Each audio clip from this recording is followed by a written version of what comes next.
Today we're kicking things off with our international correspondent, Alex Newman. Alex, welcome today. Glad to have you. Great to be with you. Thank you so much, Duke. Well, if there was ever a day and a time when we needed parental rights, a bill or authorizing the rights of parents, especially when it comes to how they are being educated, this is the time. Your new article talks about this. Talk about it, please, for us. Well, thank you, Duke. And this trend that's sweeping the country really got started last year here in my great state of Florida. In fact, I know the legislators who pushed this through, and the idea was simple. The government has usurped too much authority over the lives of children, over the medical decisions, over the privacy, over the education of children, and it's time to restore some of that authority to parents.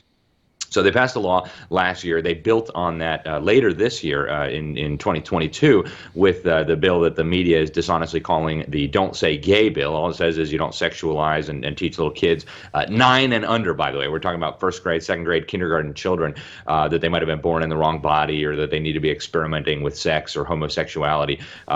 In my opinion, it's outrageous that we even need this kind of bill. But so what's happened, Duke, is now just in 2022, most of the state legislatures, and so, in fact, I saw one news report saying 35 different states had bills described as parental Bill of Rights legislation introduced in the 2022 session. All of them are a little bit different. No two are alike, but the overall objective is to try to restore some parental authority in the classroom over the children. It's an encouraging trend, but I see some trouble with it as well. So, what would you say some of the problems with this kind of legislation?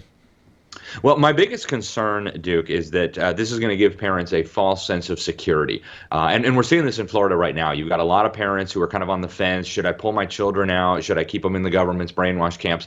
And then they're seeing Parent Bill of Rights, and they're saying, oh, okay, so the school can't hide from me anymore if they're sexualizing my child or if they're turning my child into a transgender.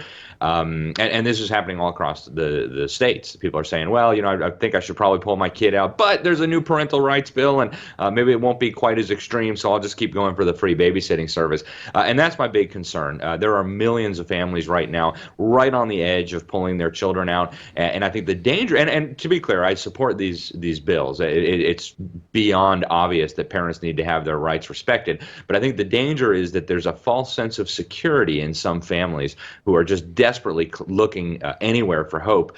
And the false sense of security is, well, hey, now there's a parental Bill of Rights. Now you're going to have more control. Now the school is going to have to inform you. When really, even without this radical sexualization, even without taking your kids to have a sex change, the government schools are still imparting a dangerous worldview into your children. Even the most involved parents spend, maybe 4,000 hours with their children by the time they leave. The government will have almost 20,000 hours. So the danger is huge, and these parental rights bills don't actually fix that issue. They just give a false sense of security. Yeah, understand this, Mom and Dad. They're already violating law and conscience and common sense in the public schools now. What do you think is going to happen when some legislative body says, hey, parents have these rights? When was the last time you see a union teacher fired for doing what the school tells them to do? It never happens.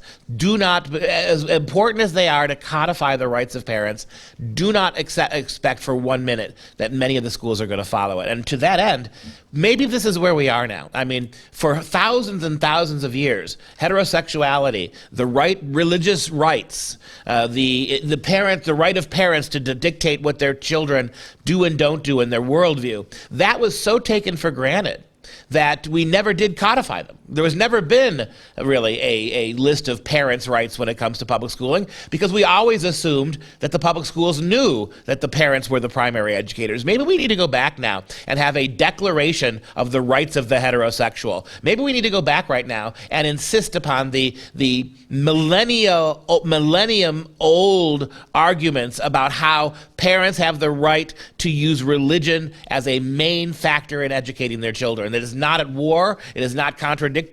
This is the right of parents. Maybe we got to go back and start defining everything we used to know but never had to write down. Yeah, you're exactly right, Duke. I mean, the Founding Fathers put the Ninth Amendment in there just in case there ever came a time when people so lost their minds that they forgot about these absolutely basic. I mean, these are rights that are so basic. It's like the right to breathe, right? Of course, parents have rights. It was just so obvious that nobody ever thought that we needed to codify it. But what we're seeing now, like with the passage of this bill in Florida earlier this year, you have teachers coming out and saying, well, okay, we can't teach your kids about gender and sexuality. Well, we're just going to tell them there is no such thing as gender, because heterosexual is a sexuality and cisgender is a gender. So these parents, these teachers, these administrators are completely out of control. It's time for parents to resist, and the easiest, most effective way to do that is to pull the kids out.